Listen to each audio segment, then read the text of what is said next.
आता या सगळ्यामध्ये नांदेडच्या भाजप तालुका अध्यक्षांच्या जुळ्या मुलांना सीईटी परीक्षेमध्ये 99% गुण मिळालेत, तर याच जुळ्या मुलांना 12वी बोर्ड परीक्षेमध्ये 51% आणि 56% मिळालेत। त्यामुळे भाजप तालुका अध्यक्षांच्या मुलाला सीईटी परीक्षेमध्ये मिळालेल्या गुणांनंतर विरोधकांनी प्रश्नचिन्ह उपस्थित केलाय। काँग्रेस प्रदेश अध्यक्ष हर्षवर्धन सपकाळ यांनी सुद्धा यावरती प्रश्न विचारलाय। भाजप तालुका अध्यक्षांना आपण या संदर्भामध्ये विचारलं असता त्यांनी यावरती कुठलंही स्पष्टीकरण दिलेलं नाही।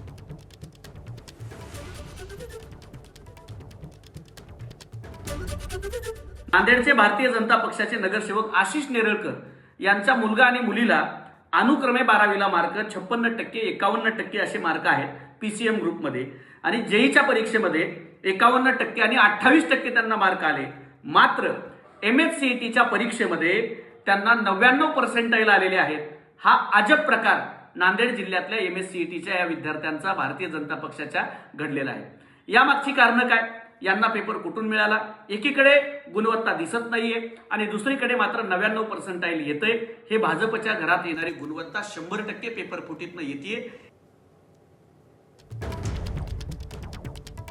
तर या सगळ्या संदर्भामध्ये भाजप तालुका अध्यक्ष यांच्याशी देखील आम्ही संपर्क साधण्याचा प्रयत्न केलेला आहे, मात्र त्यांच्याकडून कुठलंही अधिकृतरित्या स्पष्टीकरण या सगळ्या संदर्भामध्ये देण्यात आलेलं नाही।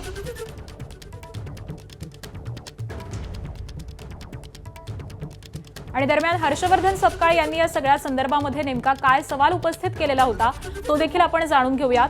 पेपर फुटी असो, भरती घोटाळे असो की आता सीईटी, प्रत्येक वेळी संशयाची सुई भाजपशी संबंधित लोकांवरच का येते? भाजप नेत्याच्या मुलांना 10वी 12वीत कमी गुण, जेईई मध्येही साधारण कामगिरी, आणि एमएचटी सीईटी मध्ये 99% कसे?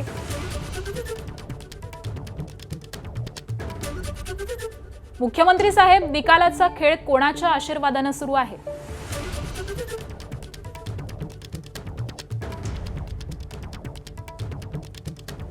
तसा सवाल हर्षवर्धन सपकाळ यांनी उपस्थित केलाय।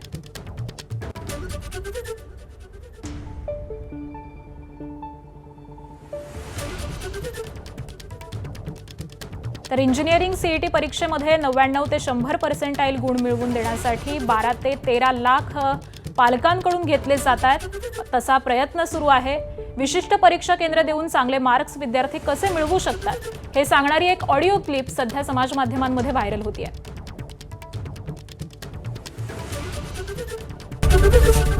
एबीपी माझा, उघडा डोळे बघा नीट।